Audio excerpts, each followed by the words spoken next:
Welcome to another episode of Threads of Enlightenment. My favorite part is right here. And I always say this until the guest tells me something. I'm like, oh my God, I never thought of that before. Is to welcome them because I know they're coming with a couple of things I deem very, very, very expensive. One's time. 24 hours is given to every man and woman on this planet.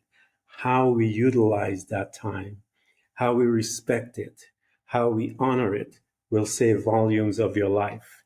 The other is the journey that it created who we are. It housed pain, beauty, success, um, all of disappointments, all of those things that one look at it and go and say, oh, that's disgusting. I look at that as beauty because that beautiful mess created us today. And so we want to welcome here to Threads of Enlightenment so that he can honor us with both of these precious, precious gifts. Thank you so much for coming.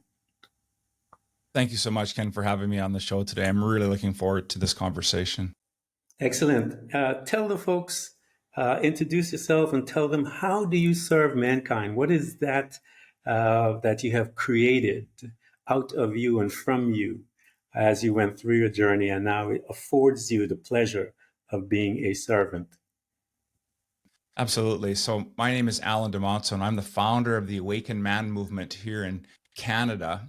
And I started to serve men in this work because I found that there was a gap, a void in this space where men could go and have a safe place that was free of judgment and shame, where they could learn to express the emotions that all of us have, yet we're so afraid as men to share with others. And so I'm sure we'll get into a bit of that background story, but today that's the work that I do. It's called the Awakened Man, and we do have programs where there's group mentorship where men really learn to be men through interacting, modeling, and seeing it in place with other men. And so it's work that's really dear to my heart. It helped open me up. It continues to this very day, open me up to more and more about who I am. I learned so much from watching and learning and participating and working on lessons for the guys.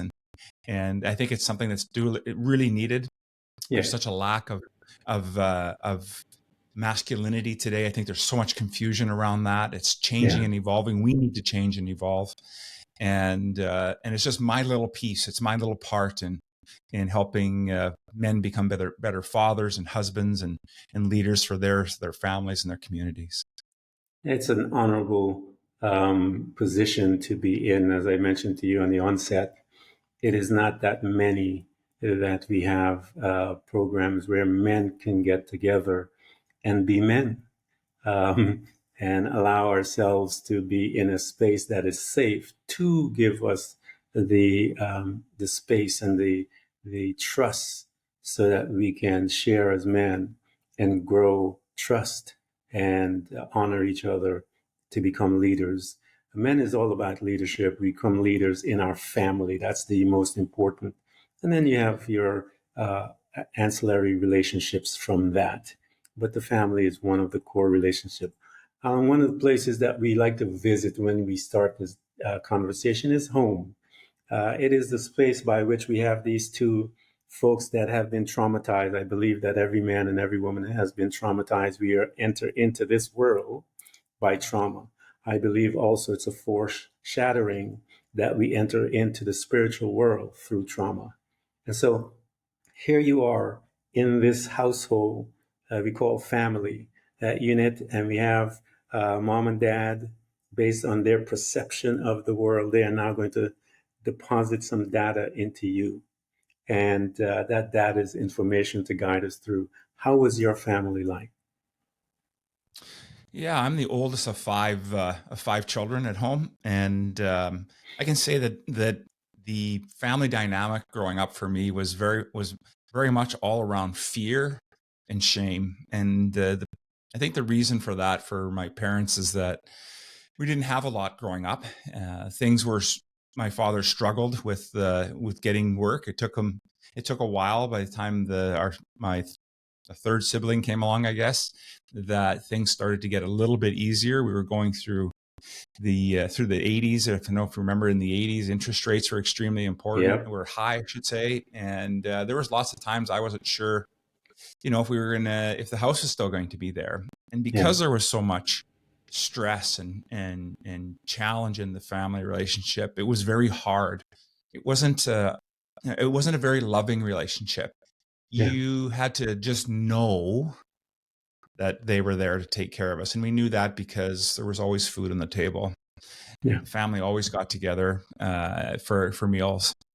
But the real true love and appreciation and really that nurturing wasn't there. We had to figure it out on our own. And as I said, being the oldest of five, it was I probably had the most to deal with, is that Yeah. they wanted things to be perfect for their first newborn. I think that's, Yeah. as a father myself, I can see that happen. Yeah. You put a lot of emphasis on who you are by how your children are Hmm. raised. And as I got older and I started to have children myself, and I have a child who's struggles with addiction and continues to do so now into his Yeah. 30s. I recognized that that was a lot of pressure I was putting on my parents, Yeah. that my life was based on them. And yes, there's a point in time where we are dependent as children, Hmm. but there's also that part of us as we get older and we start to mature, we understand that we have to take responsibility for who we are. And so that's really how the family dynamic was. There was, I look at the part on the shame aspect of it. As a 8-year-old, I was molested by a cousin, and I can remember being told that we're not going to talk about this, Yeah. and we weren't, and it wasn't talked about, and I didn't really understand it. I think back then, I didn't know how to process. I don't even think my parents knew how to process it. Yeah. And it took until some trauma later on in life to really recognize how this experience had really impacted and played a role in my life as I became an adult. And so there's so much more to share, but I just thought I'll leave it there and we can continue on with some other things. Oh, definitely. One of the things about what I like to do is dig, because my hope is that those that are listening that have the similar situation in their life and know that they're not alone. They're not alone. That someone else has walked that space and they made it through. And our goal is to always send our audience to you, our listeners to you, because you made it through. And so I want them to get into your space, get into Yeah. your area so that they can gain from you your wisdom, your understanding. How did you do it? And so that they'll have that conversation with you. Because here's this young man, um, such trauma in his life from parents, relatives, the ones that we deem safe zones, that are the ones that are causing the trauma. How did this young man take that in? What was, again, we were just looking back from your growth and some of those things that you uncovered and you saw the effect of what happened to this young man. What from your discovery did you notice and saw in his life at that time when he was surrounded and lived by all this trauma day after day? I what I say happened for him, for that small boy, was there was lots of fear that was embedded into him. There was a fear that I had done something wrong and that I wasn't Yeah, able to, that I should have known better and I wasn't able to make a change. And so because that I had that fear, it also made me feel like I was invisible.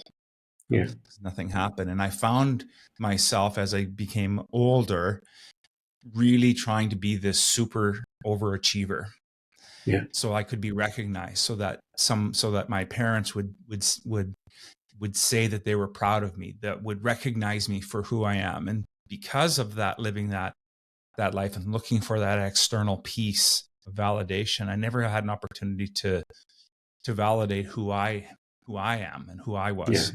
yeah, And it took, that was when I was 8. I can think about, in high school and having experiences where they didn't They had never come out to see me participate and play in any of the high school sports. They came out in my senior year and, and left at halftime at one of my games. And I can remember that, that feeling again of that I'm just not worthy. Yeah. And it's interesting as men how we start to put these stories together and we build this chain. And when we Yeah. do that, what it happens is for us is that everything we do in life now is focused around that. We try to fit it to this box. And when things aren't fitting in that box, it can force us to either do one of two things. We either confront it, and we do that work, as we do now with some shadow work with men, or we just ignore it and we continue to stuff it. And what I found is that as I started to stuff emotions, that's when things really would go bad and badly for me. It ended up by causing a divorce for me in my early 30s, bankruptcy, lost everything because I didn't know how to process. I didn't know how to go back and heal that young boy, to go back and bring him with me, to let him know that things were going to be okay, that life was going to be okay. And, and for guys that may sound very, I don't know, like maybe sound not, I don't know, I don't want to do that work. And a lot of guys come to me and their marriages are falling apart, or their career is struggling. And when we start to, as you said, we start to do a little bit of digging, the ones that truly are ready for change are the ones that are willing to turn around and look at the corners of their mind that they have chosen to store and hide these parts of them. Because the only way we heal and grow is when we put some light on that piece, and we do some work and we help it. And you need to do that. You can do that work on your own, but it's much more powerful when you do it with others, when you have that support. Because most men that come to me are missing that piece. They have friends, they have buddies that they can go hang out with, but they aren't the type of men who are going to give them that space that will encourage them and pull out from them the pain and the suffering that they continue to carry. And I think that's when I look back at that, I think that's how that really has evolved for me. Yeah, as you're telling your story, it's mirroring some of mine as well. And what I did with my emotions was, as we are taught, is to men don't cry and all these different things. And I began to stuff it and hide it. And I remember when and I've said this before, I was minding my own business, going to college. I was on the campus, heading to class. And all of a sudden, man, all the thoughts of the incident that took place in my life came rushing like a wave out of nowhere. I am actually walking, going to my class. And I remember that rush of emotion coming in, and the picture of what happened came in clear as day. And I remember running on the campus to find a location where I can cry. As I was 20 something years old, I think it was 21 or 22 when that happened. I ran into my campus and I found me a little place, and I was broken because I was hiding it. So here you are, and you are in your 20s now, or out of high school, and you're looking towards heading to that world. As they say, we are being kicked out of the nest. Some of us leave for different reasons. Some of us can't wait to get the hell out. All of those different reasons that we have to get us to where we want to go. When you started looking in that direction, where did you go, and why did you pick that field when you head out? What was it that pulled it or caused that pull in you to say, I want to do this? That's a great question. As I was leaving high school, I was looking at the different things that I wanted to do for the next phase in my life. And I really enjoyed cooking. And so becoming a chef was something that I really wanted to pursue, and I did pursue. And you have to remember that was in the mid 80s, give or take. Yeah. When I graduated, there was no food TV. There's no Bobby Flay, Iron Chef stuff going on. None of that's going on. This is a pretty this is a pretty quiet space. And what I really enjoyed about pursuing that career, that it gave me an opportunity to be creative in a way that I hadn't been creative before. I had an Yeah. opportunity to be creative not only with my hands, but with my mind, and coming up and playing with recipes and doing things. And next, I found myself coming across a really powerful mentor who was on a culinary team that Yeah. was competing in the World Culinary Olympics. Believe it or not, there's actually an Olympics. It's in the same year that the Summer Olympics happens, Wow. and I got to see some of the work that he was doing, and it was so powerful. And so I found myself being pulled towards this not just a mentor, but almost father figure. Like, my dad worked hard, very, very hard to keep everything going for us, but he Yeah. didn't have the ability to truly be present just with everything going on. And this man, this mentor of mine, was that. Yeah. He was willing to spend the time with me, to teach me, to train me how to do these things that they're not in a book. They're not Yeah. something that you can just read about. You have to experience. And getting that opportunity really opened my eyes to see that somebody did care enough for me. Now, he never said he loved me, but the work that we did together Yeah. and the advocacy that he had Yeah. for me was so powerful. And that really was that next piece. It was a piece that I was missing in my life, that piece that Yeah. really helped fill a bit of a void. Now, I still hadn't done any healing work yet, Hmm. like the real deep stuff, but I had an opportunity to experience what true mentorship was all about. Yeah. And that really flourished. And that took me through to right through to my mid 30s, give or take, a little bit longer than that, I guess, Yeah. where I stayed in the culinary field, and actually participated in the Culinary Olympics myself. But it was an opportunity for me to grow and expand. And, let's face it was also still on that journey of external validation. Yeah. Yeah. Look at me, look at what I've done. And hearing family and friends, praise me for that work. And but I still felt very much that imposter Yeah. of doing it. Even though I had the support of others, there was still a bit of that imposter syndrome going on. And it helped, but that had I not come across that mentor, I think, I don't know how much my life would have changed. I think Yeah. I wasn't. Would they show up to give us that next phase? It's really, truly, we talk a lot in my work about everyone being on a hero's journey. Some of those Yeah. journeys are, that one journey is our life journey. Yeah. And then within that life journey, there's many smaller hero's Yeah. journeys, little pieces that we experience. We get an opportunity to experience that full circle. And this is one of those small ones that help take me to that next level, that next level in that vortex of life. Yeah, there's a couple of things, especially like a chef.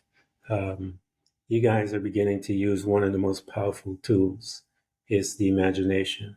When one begins to ignite the imagination, again, in personal development, it is one of the most powerful tools, along with when one becomes an athlete or any type of the arts. You're actually training your mind, you're learning to push beyond the boundaries of the normal person that is just hooked in and doing things. But when you are engaging the imagination, it will assist you later on in life when you begin to excavate those things that are hidden within you. And so I've interviewed both all of those that are in the arts, and the mind training began right there. So here you are, this young man, you're in your 30s, you're seeing, traveling, you're in the competition as you are, and within that space, you have to push beyond. You have to push. And that's not a physical thing. When you're pushing beyond your boundaries, it's an internal thing that is happening. As you begin to engage in that internal pushing, and you have your mentor to guide you, as you said, you're uh, um, just a small heroship in your life.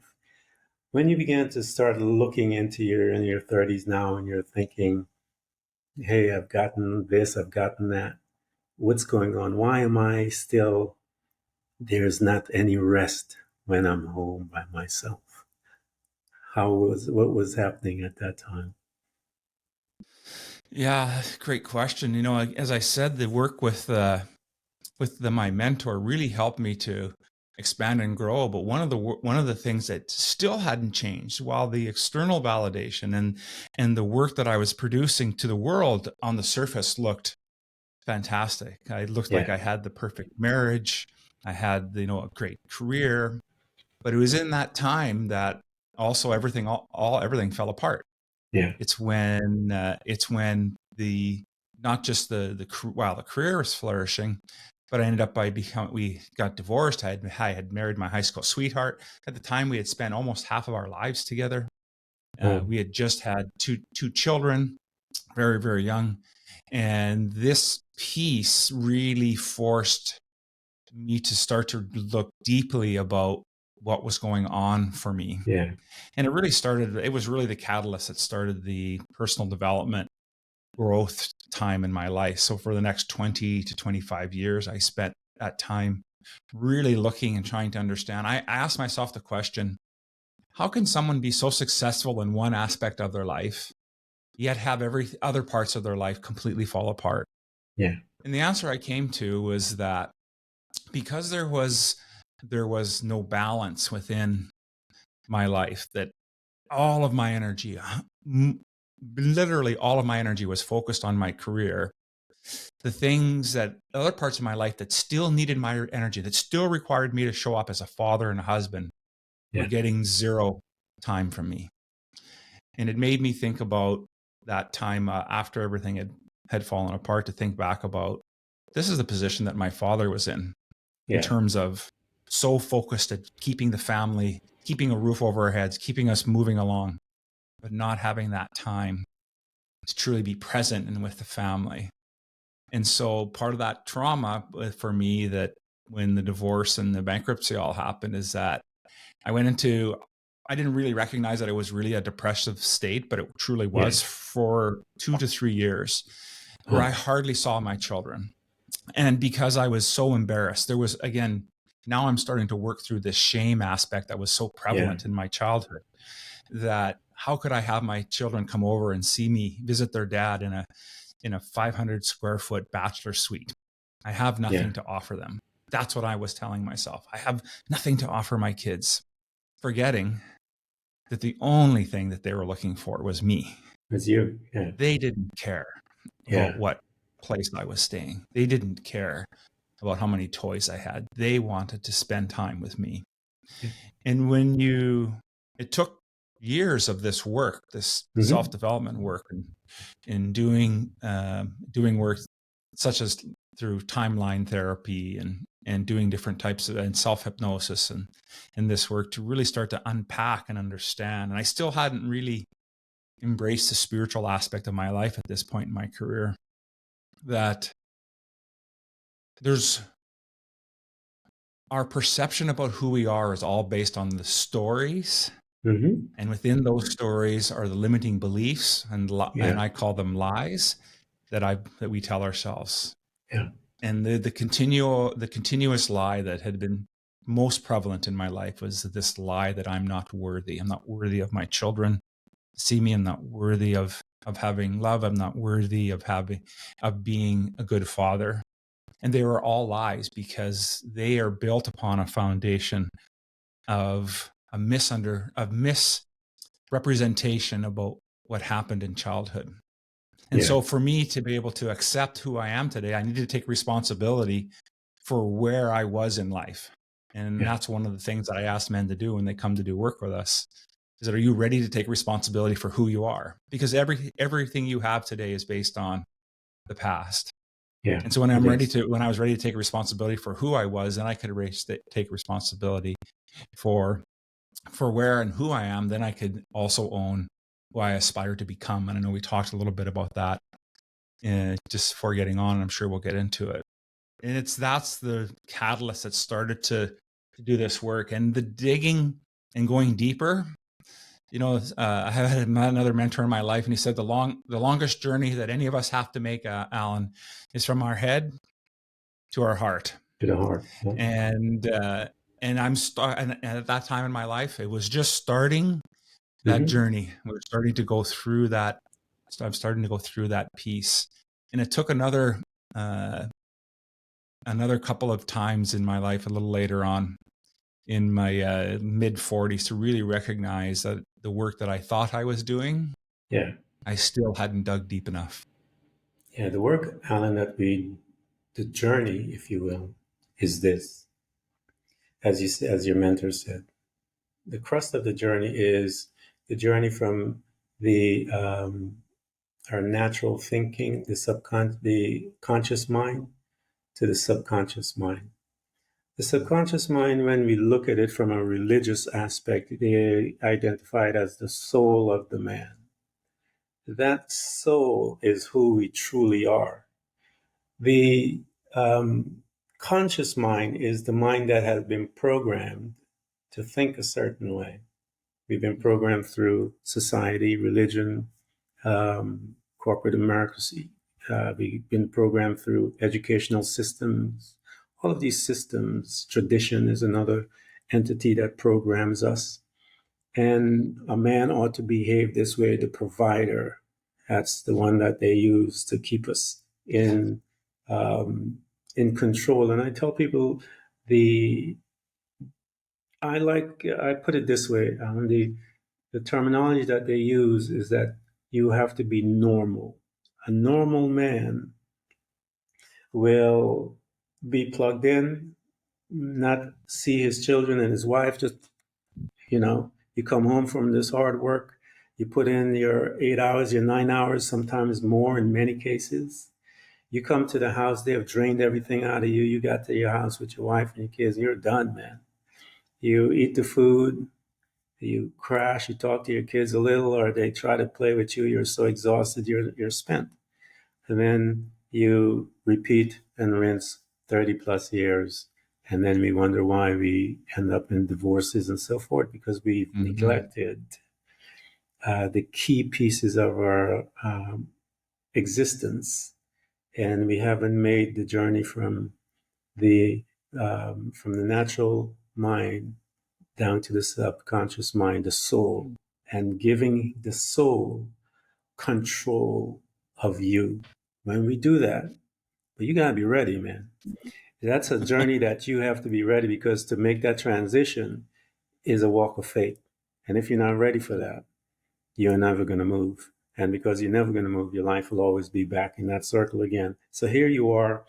Your visitation has showed up through the brokenness of your family, and you're dealing with the program. The program is showing up in your sleep, in your wake.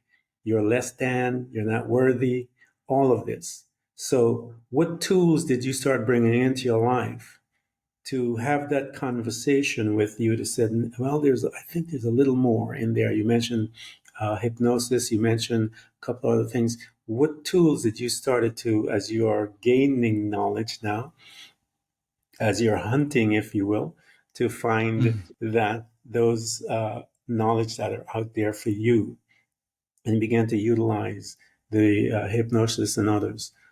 How did it change the beginnings of the beginning, and how did you begin to see something move from that old perception of you to the new, as you're trying to create this new thing?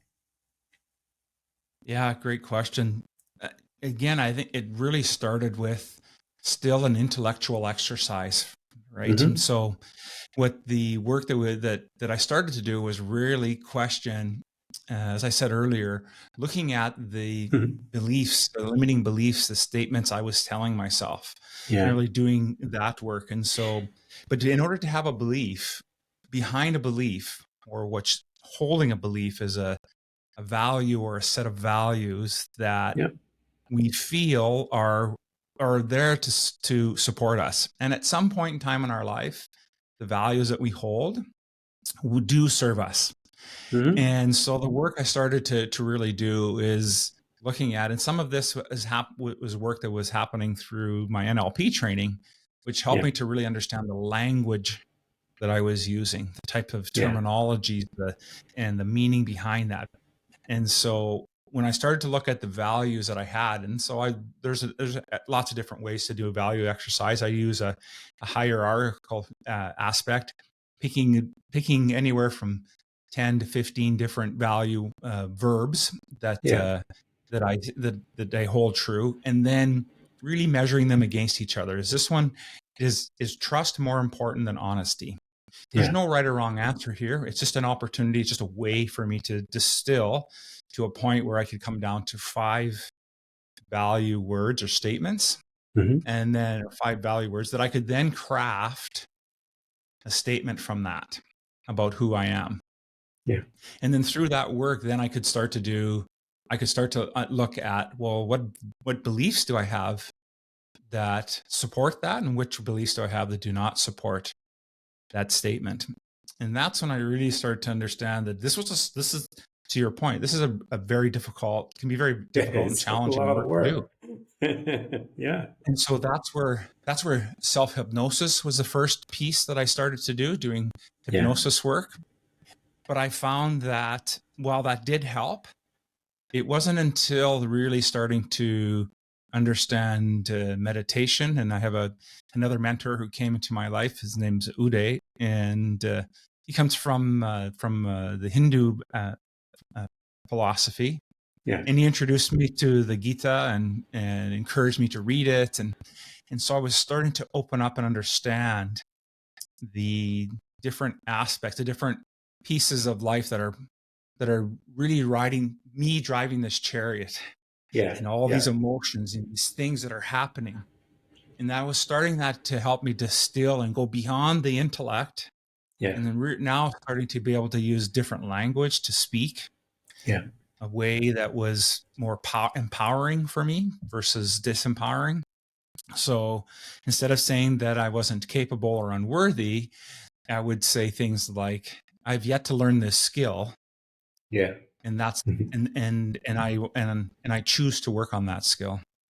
And so through that work, I started to now to unpack and understand some of those pieces that yes, while I still have driven to do well in life, Yeah. I'm doing well now because I choose it for me, Yeah. not for somebody else, not for my parents, not for my wife, not for my superiors, whoever I work with, but this is important for me because that's part of who I am.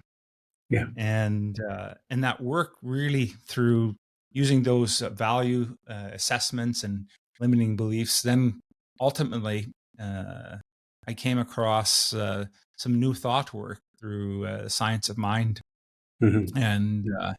and his work, and I really started to look at being more involved with the meditation aspect. Yeah. So that becomes part of my morning routine to spend that time. Sometimes that Likewise. meditation Yeah. is a visioning exercise for Hmm. me, using some of Michael Beckwith's work, or Yeah. just silence, Hmm. depending on how I am in the morning. If I find my mind is racing and very cluttered, then um, I'll prefer a visioning to Yeah. start. For me, it's 20 minutes. Then I can settle into quiet Yeah. because I've been able to process and settle down. And so I'm still very much a um, junior in this aspect of my life. I Mhm. won't say that I'm anywhere too far down the path, but I've learned to accept and know that there's something far greater than me that Yeah. is driving this thing that I call me. Yeah. And that when I take the opportunity to plug into that and to surrender and let go, that my life unfolds much more joyously as opposed to the force. And that's part of what we think is what it means to be manly, right? Yes, we are called Yeah. to be leaders, but leadership, and I loved how you talked about serving, because to me, leadership is truly about being a servant. Yeah. It's about being a servant to yourself and a servant to others, and helping lift all, as opposed to being in a position of a positional power, and really Yeah. being on that other aspect of guiding and mentoring. And that's why the work that I do with men is so powerful for me, because Yeah. I don't have to own their journey. Yeah. And I think 25 years ago, I would have tried to own their journey, Yeah. because it would have meant something that would have meant a reflection on me, and it truly Mm-hmm. isn't. And I Yeah. needed the experience of having a son who struggles with making healthy choices around drugs and alcohol to show me that it is his life journey. I can still love him Yeah. and deeply as I do today, but it's still his journey. Yeah. It's an opportunity for me to constantly open my heart to allow hit space for him to be here, so that when the time is ready, and through prayer and meditation, Yeah. I truly believe that as we do that work, we may not see, there's God's time and there's our time. Oh, yeah. And when I can let go of that and understand that Yeah. it'll happen when the time is right, Yeah. then I know I'm doing my work. I tell him God works in the fullness of time. And it says, I remember reading when it says in the scripture that his timing is perfect. So if his timing is Yeah. perfect, I need to learn some things and surrender my will, my desire, my timing, and allow Yeah. his timing. So it tells us that he does everything perfect in his time. So if he does that, I need to rest and relax. And that's the fun part. We call that the walk of faith. It'll challenge you in all kinds of stuff because I tell people the walk of faith is surrendering your ability and trusting someone else's. You surrendering your ability to whatever you think you can do and says, I'm going to put this aside because there's a scripture that says there's a way that seems right to a man. But the end of that is death and destruction. And I don't want to deal with that because I know he has, and wisdom belongs to him. Salvation belongs to him. And those scriptures that talk about that's his, it's ownership. So Mm. I can't get saved from any situation outside of God. I have to connect in order to be saved from the Yeah. garbage that I put myself through since he owns salvation. So I got to go to the owner of it in order for me to get what I need. And so I tell people that's the journey that we are dealing with. So here you are, one of the things that I tell people, words have power and they will affect you immediately. They go to the cellular level and they will cause a response in you. And if you are telling yourself that every day, I am nothing, I am this, guess what? Yes. You're going to agree with yourself. And one day you're going to go, wow, oh, yeah, I am. And, but when you begin to speak to you, there's nothing encourager like yourself. When you begin to encourage yourself, I would see myself and say, you're okay. You're good. You're working. You're a work in progress. But don't you give up. And words have immediate effect, has temporary effect. I'll tell you an example. I was called to go to Rikers Island to preach. Walking to Rikers Island and all these big boys are there, man. And I looked at them, I got up and I said, all of you guys are here because you couldn't control your thoughts. Somebody speak words to you and tell you, let's go and rob someplace, go sell some. And because you listen to those words, you're here in Yeah. jail. And they all looked at me and go, whoa. And then we were able to have a conversation about your thoughts. How does one process it? What do you do? And as you said, you began to pick and choose which ones, as you bring all these tools. Meditation was one that I used. I still use that today. There are many other tools that you bring in. And as you begin to center yourself and get in touch with you, you will see the value and the power that resides in you. Here you are, you're moving, you have all these mentors coming into your life, you're learning about who you are. How did you begin to navigate towards uh, where you are today? And how did that come about? When did that shift within you to see that the value of you as a leader? I know of one leader that he took 12 men, and this leader changed the whole world. With 12 men, you don't need a couple of 100,000. He said, just give me 12.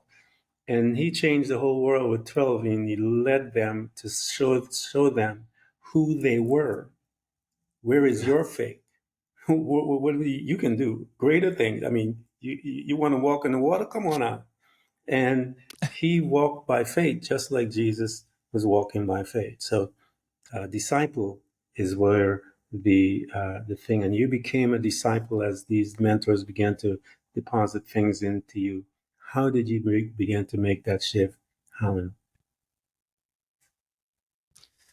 Yeah, for me, the true, I'll say that the big test came after my divorce happened in my early 30s, and I came and I met my current wife, Yeah, and about 20 years, 25 years later, give or take, I just about lost my second marriage, yeah, and because I didn't, while I was doing all this intellectual work and starting to do this, starting to look at how I was presenting myself, yeah, what I still didn't do was truly open up my heart. And yeah. so, while I was a good talker, I wasn't great at putting into practice the things I had Yeah, learned. I know about that. I did the same thing, man. And so, only by the grace of God and Spirit coming in and Yeah, presenting me with the woman that I'm married to, still to yeah, this day, that I was given the opportunity to truly decide: do I want to be the man that I truly desire to become, yeah, or do I want to remain who I thought I was?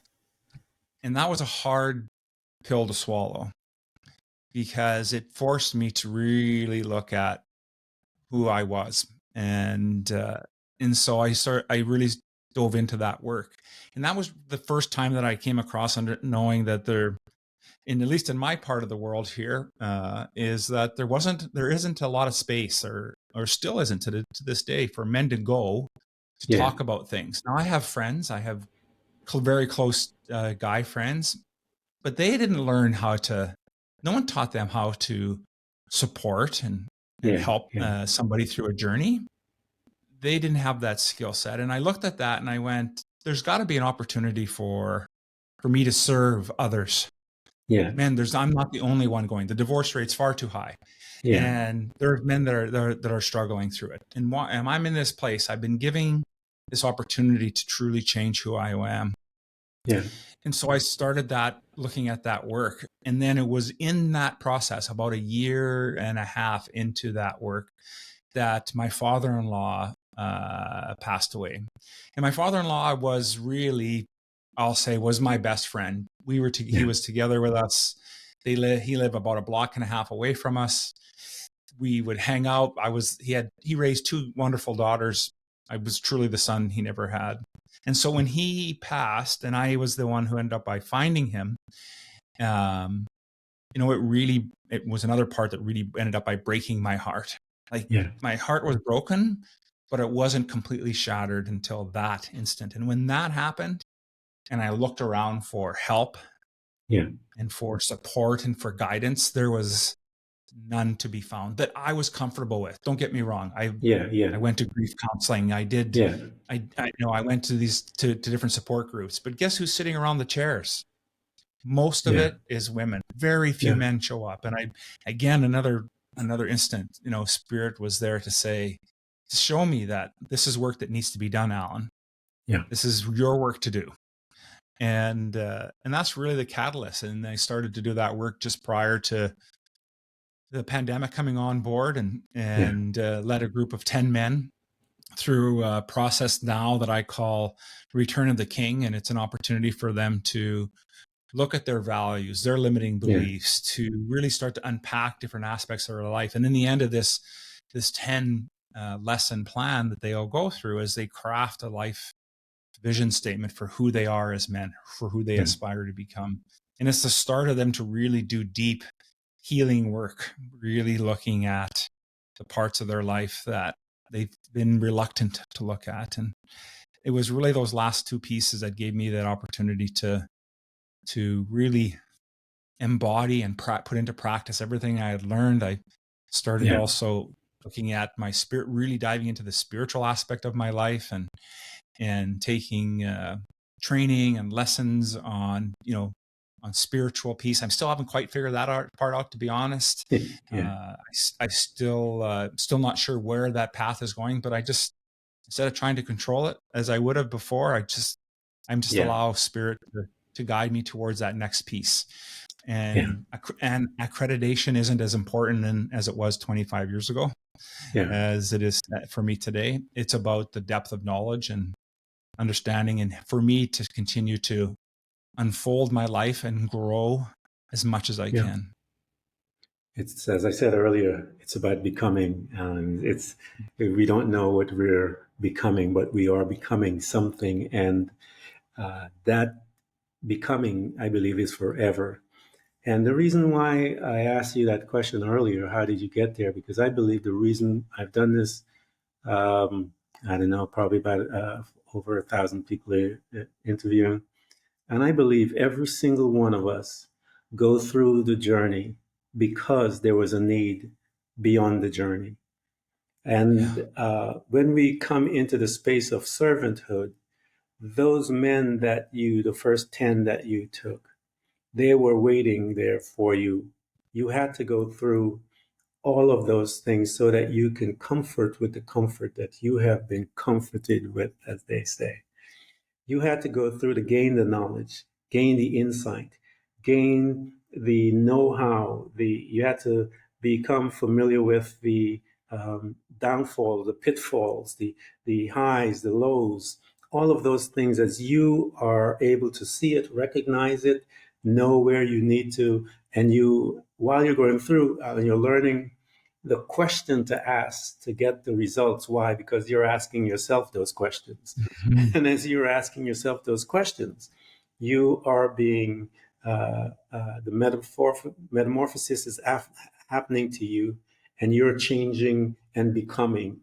And then when you get to that place that you are comfortable in your skin, as they say, well, I call that place surrender. When you have surrendered, and you are now ready to become the true servant. And I tell people, I use this example because, again, I grew up in the church. Um, Jesus had the same thing. He was in this garden. I remember reading about this garden, and he was there going, "Hey, I'm not sure about this. I'm not sure about this. I don't want to do this." And then you read a couple more verses down, and he said, "Okay, I'm going to surrender. Not my will, but your will." And when we make that surrender in our life, okay, I don't know where this is going to take me, but I'm going to do it. And when we get to that place, we become a deeper level of a servanthood. One becomes, uh, um, I think we have transitioned now where we can be Yeah. trusted, because Yeah. at that place, we have surrendered our ability. And now we can be trusted. And because you can be trusted, you will become this servant as you walked Mhm. in and you had these men. So here you are. Talk to us about your uh, your gift, your insight, your ministry, your creation as you began to walk with us. Invite us to one of those enchanted moments. I tell people when we get a chance to witness, as I mentioned to you earlier, that only the servants see these things. The transition, when those men are making that transition from that one old belief into the new belief and new perception of who they are. What a precious thing to witness. Invite us to one of those time that you saw a gentleman make that transition and the freedom, because it's from bondage to freedom, man. And that Yeah. freedom looks like a smile, a cry, however it manifests, it will manifest because it's a releasing and recognizing an emotion. And when they recognize that, and it's instantaneously, I mean, it's like boom, the change takes place. Invite us to one of those. Absolutely. So this year, every year since I started doing this work, we have a theme. And so this year with our group mentorship program, the theme is all about connection. And earlier on this year, we had a lesson plan on, it was focused on the family dynamics, stuff that we was kind of like we started our conversation with today.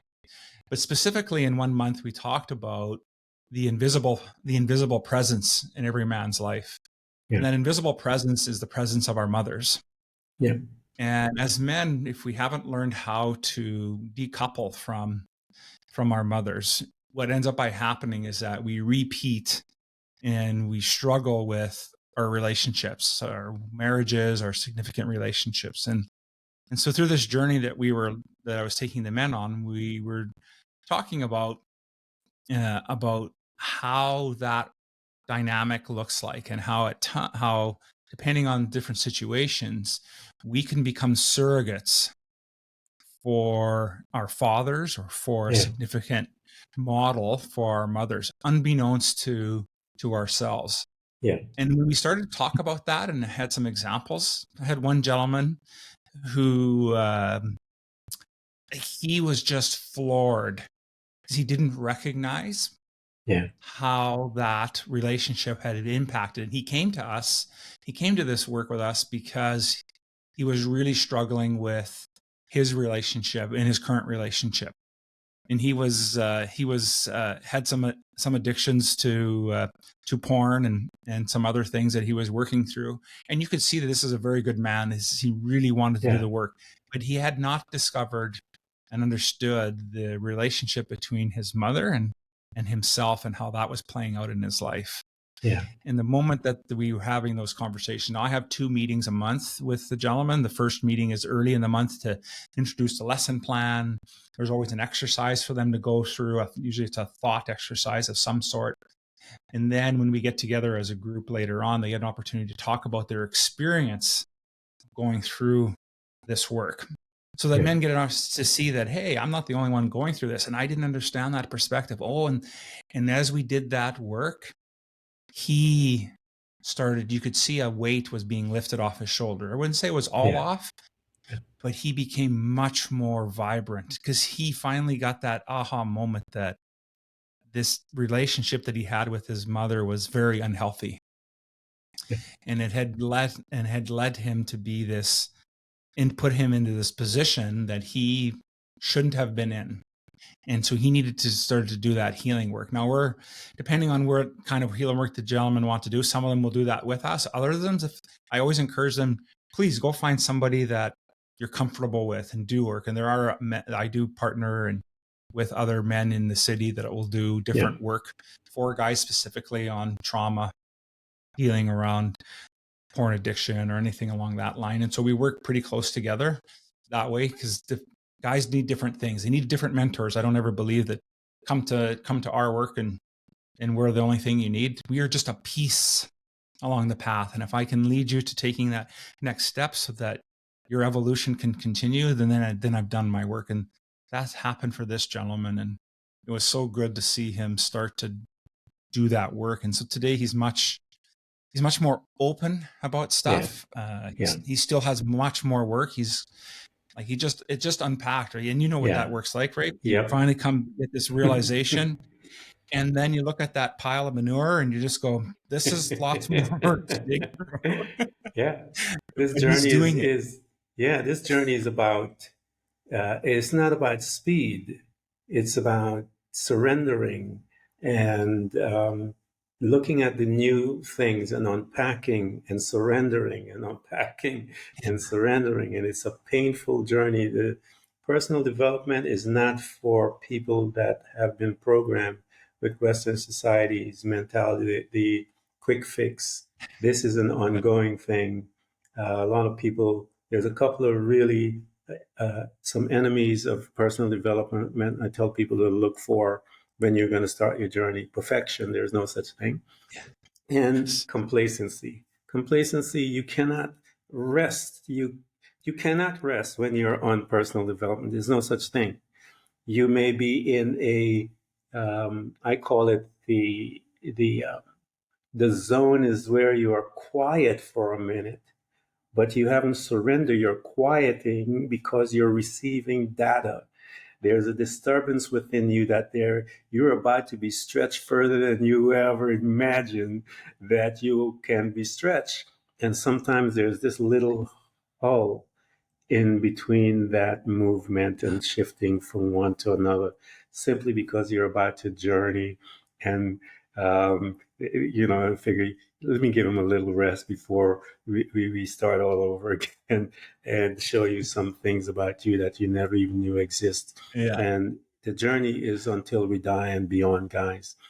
Here we've been Agreed. having this conversation, and all the men that are out there, and you wives that have husbands, you know how to influence him. You don't want to boss him around. You got to learn how to influence him, to guide him towards Alan's. I'm going to provide all the information so that you can have access to him, because he needs to get access to him, because he's been through.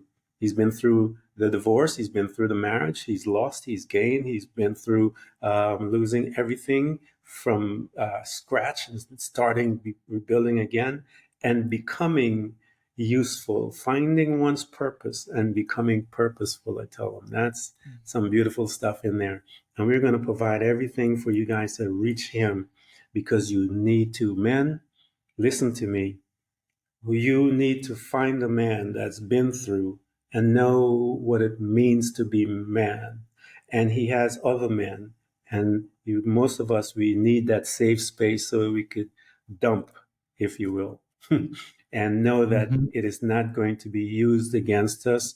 It's not going to be used, and people are going to look at us a certain way.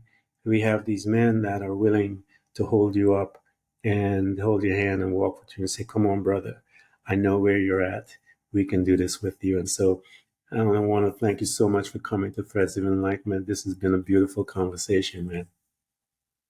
Thank you so much. I really appreciated our conversation.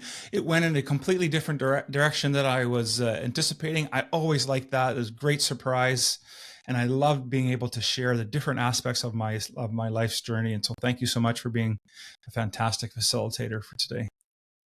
Thank you, sir. And thank you for coming. And we will get in touch with you. And we're not done yet. We got a lot of things to do. We're going to hang out with you. We're going to call, like, stay in touch and stuff like that. So I appreciate you, man. Right on, brother. Thank you so All much. right. Bye-bye.